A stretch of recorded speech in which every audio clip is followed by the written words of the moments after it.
Here's a sneak peek from today's episode. When I come in with a new brand, one of the first things I do is look at the competition, not so we can copy what they're doing, but we can find gaps and holes in what the industry is missing, whether that be from, a product perspective, a voice perspective, a content perspective, and say, oh, everybody's doing events at here. We should do an event here, or everybody's doing white papers. Let's try a podcast, whatever that might be. Welcome back to another episode of Content Amplified, where we interview the best marketers who have taken their content to the next level. Each episode is only 10 to 15 minutes long and is an industry expert interview to give you actionable tips that you can use today. Enjoy the episode. Welcome back to another episode of Content Amplified. Today I'm joined by Courtney. Courtney, welcome to the show. Thank you so much. I'm so glad to be here. Yeah, Courtney, I'm excited for this conversation. Before we dive in, though, let's get to know you, your background. Let's hear kind of a little bit of your history. Yeah, absolutely. So I'm Courtney Todd. I founded Umlaut Agency in 2018 after running marketing at a series of companies, including Dallas Morning News and Arteriors, a luxury home furnishings brand. At Umlaut, we're a strategy-driven branding, design, and marketing agency, and we provide top-of-the-line services with bottom-line results. And I work with every single client as their strategic leader to ensure both niche expertise and holistic strategy. So in a nutshell, we help increase brand visibility and strengthen customer relationships. I love it. I love it. Yeah. So the question we always ask right on the get-go, what do you love about content and marketing? Oh, I love being able to be creative. The thing about working with different brands is that you get to reinvent something every day. You really get to challenge yourself both creatively, but also through copywriting, through strategic thinking. And I think it's just, if you're really into it and you do it right, then it is exciting and new every day. I love that. I love that. Yeah, it is exciting and new every day. And honestly, that's why some people hate it. And for That's true. those of us that love marketing, it's because we're okay getting the variety of things, but it's not for everyone. And It is a ton of fun. I love that definition. Exactly. Courtney, today we're going to talk about how to find your brand's unique voice through content. And there's a lot of different directions we could take this conversation, but let's get a baseline before we dive in. What is a brand voice? What does that actually mean? And why does it matter? Why does it matter that my brand actually has a voice? So your brand voice is really, it's how you speak to your customers, how you even speak to your employees, how your brand lives in the world and interacts with people and other brands. So, and in today's world where brands are competing for attention across many, many, many platforms, not just traditional, but all of our digital social, different websites, you name it. Having a distinct brand voice, it isn't optional, right? It's essential. And what a strong brand voice does is it makes your content instantly recognizable, and it builds trust, and it creates deeper connections with your audience. So you can think of it this way, your visuals will get people to stop scrolling, but your voice is what keeps them engaged and will have them coming back for more. I love that. That's great. So how do we define our brand voice? How do we really nail it down? How do we make sure it's consistent across everything we're doing and really make it feel organic? Sometimes it feels pushed, but how do you really define and execute on having a brand voice? So first is a lot of research and soul searching for the owner and the key stakeholders in the brand. So I work with a lot of brands on defining their brand and also redefining their brand. So when we first start working together, I give them a very long survey. It's actually like a big PowerPoint deck, and it's a bunch of questions, and it's designed to make them think. Basically, it's a journey together so we can uncover what their brand feels like, sounds like, and looks like. Because we don't just do the brand research, we also create the brand visuals, the messaging, and then the website content, whatever after that. But during this journey, I even asked them what you would think of silly things, like what kind of car would your brand drive? Or which celebrity would they be? And I'll tell you, I've had at least 2 people tell me George Clooney. So that's a popular one, So everybody wants to be the George Clooney and in B2B. But yeah, I think it really is how are people going to interact with you? And that's how your brand voice really comes to life. One thing one thing that you really think about, or three key elements actually that you want to think about, are your tone. So are you formal? Are you casual, authoritative, educational, thought leader, fun, irreverent? And then language, it's, are you using simple conversational words, or are you using industrial technical jargon? And what, the channels we can talk about in a little while, because there's different ways we can adjust that for channel. But the third thing is going to be personality, right? It's also, if your brand were a person, what traits would it have? Are you reliable? Are you trustworthy? Are you honest? And sometimes, sometimes they align with like a company's mission and values to an extent. And sometimes it is very much tweaked, and it's very different from what it would be in the kind of external world, what they're looking at towards consumers. I love that. I had a really unique opportunity once where a consultant came into a business I was working at, and she ran a very similar survey with us. It's funny that you mentioned the car question, because that's what we had as well. That was one of the questions I remember. And what was fun is she had the executive team fill out the survey, but then she spent like 20 hours with customers asking them the same survey. And then she showed the difference of results. And it was funny because at the time we said we're the Tesla, the high technology, cutting edge kind of an idea. But the customer said we're the Toyota, we're the reliable brand, reliable. things like that and whatnot. And so it was really fascinating to hear the difference. And I think this is a great exercise to do in-house. Obviously, working with someone like you, what's cool about the external resource, and this is not a paid promotion, but I'm just telling you from my experience, having that survey come from an external source for your customers versus from your employees gathers very authentic answers. Mm-hmm. And so it's really cool to have this independent third party that says, hey, I don't work for this company. I'm not getting compensated off of your answers. I just want to know the facts, kind of an idea. And I think that's such a powerful way to figure out your brand voice. It's so eye-opening when you can actually understand what your customers think versus what your especially leadership team thinks. And you're right, it is often a very large disparity. And that's why you really, in this day and age, you have to be data-driven, even about your content, especially about your content. Because you can, what did we used to say? You can't be a hippo. You can't rely on the highest paid person's opinion. I always love that because it's so true. Either you're a hippo or you're listening to your customers, you're performing that research, you're doing surveys, you're watching how they're reacting, not just through analytics, but just also through like daily engagement with your content, with your social channels, with your website, with your podcast, whatever it might be, and really digging in and understanding how people are engaging on a human level and not just on a numbers and averages level. I love it. So a lot of our listeners are in the B2B space.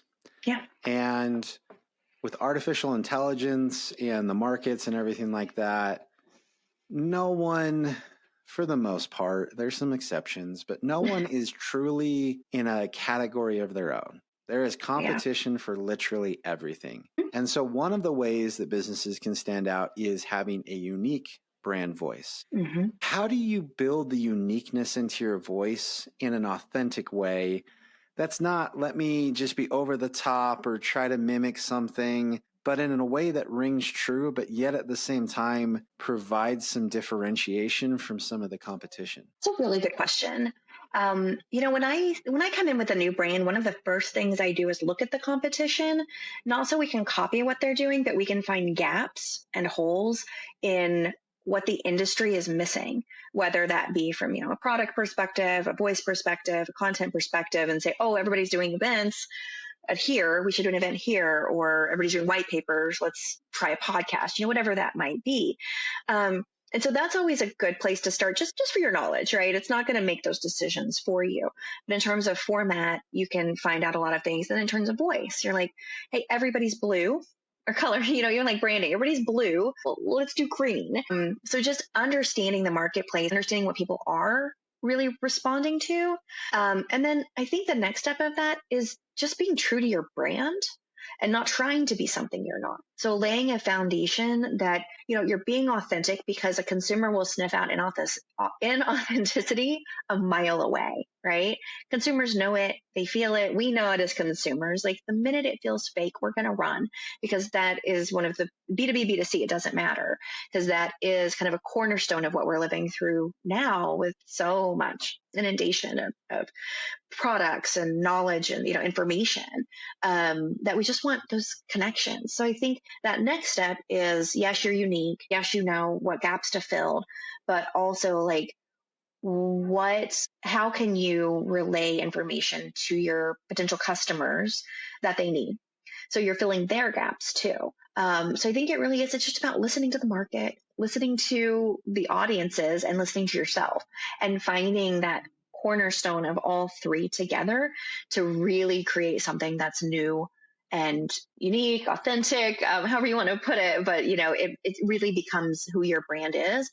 And if you're authentic like that, people are going to respond positively. And then you keep tweaking, right? It's never set. It's never one and done. You're never like, great, we've got our brand and we have nothing else to do. Here's our content. Let it run for the next 5 years.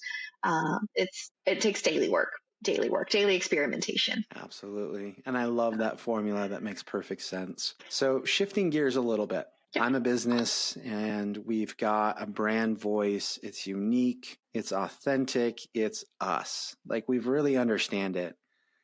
How do I tailor that to different channels? Because every channel has a different algorithm and a different audience and a different format or a medium. How do I kind of portray that through all of the different channels? One of the biggest misconceptions about brand voice is that it has to sound exactly the same everywhere.